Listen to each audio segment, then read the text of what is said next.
How and why to use whom in a sentence. When using whom in a sentence, you first need to consider the following. Are you referring to someone who is doing something, or are you referring to someone who is having something done to them? For example, Mr. Jenkins often likes to throw spiders at children. In this case, Mr. Jenkins is the one throwing spiders. He's the one doing something. The children, however, are the victims of Mr. Jenkins's incredible arachnid fastballs. They're the ones having something done to them. So, if you were to ask, to whom did Mr. Jenkins deliver a barrage of delightful little spiders? The answer would be the children, the people having something done to them. So, you should use whom. But, if you were to ask, who showered the children in delightful little spiders?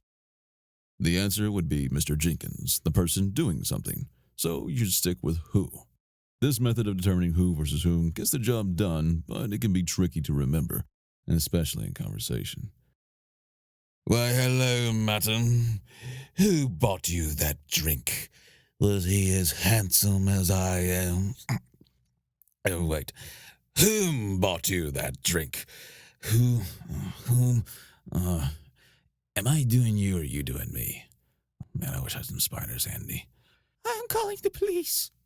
Fortunately, there's a faster, simpler way to know when to use whom, and it requires 100% fewer spiders. Simply answer your own question using he or him. If the answer is he, use who. If the answer is him, use whom. He, who. Him, whom. Example 1. Whom cooked these bald eagle sandwiches? I find them both delicious and patriotic. Him cooked these tasty eagle sandwiches. Sounds weird, right? Let's try it with he. He cooked these tasty eagle sandwiches. He sounds better, so we should stick with who in this example. Example 2. To whom did you give a flamethrower for Christmas? To my nephew Jimmy, of course. Nephews love flamethrowers. I gave a flamethrower to he. I gave a flamethrower to him. Him sounds better, so we should use whom. Example 3. With whom are you planning on shampooing these dirty koalas? I plan on shampooing these koalas with him. That man is the finest koala shampooer I know. Again, him sounds better, so we should use whom. Example 4. Whom did you invite to this fabulous slip and slide mayonnaise party? I invited he. I invited him. Once again, him sounds better, so we should stick with whom in this example. I know you're catching on. Easy, yes? The he-him mnemonic is actually just a shortcut to determining the subject and object of a sentence. The subject is a person, place, or thing that is doing something. The object is a person, place, or thing that something is being done to. For example, Cindy hugged a big hairy potato. Subject, Cindy. Object, big hairy potato. Subjects and objects aren't something most English speakers readily think about, however, so I find it's easier just to use the mnemonic. If you find yourself getting confused, try stripping down your sentence to just the essentials. I don't know or care whom you punched in the butt. You punched he. Now, you punched him. Him, whom. Correct usage. I don't know or care whom you punched in the butt. Also, if you really want to use whom but still can't seem to get the rules straight, try looking for a pronoun such as you, he, she, they, we that precedes a verb in the latter half of your sentence. A verb is a word like gobble, punch, throw, belt, shave. For example, whom do you love? Pronoun, you, followed by verb, love. I love Nancy. To whom did you write this letter? Pronoun, you, followed by verb, write. I wrote it for Nancy.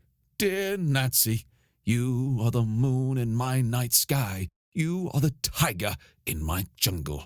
You are the guacamole in my enchilada. I love you, Jim.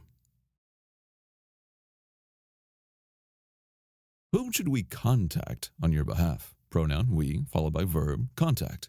Contact Nancy! I miss her so bad sometimes I forget to wear pants. Okay, I get it, but why should I use whom?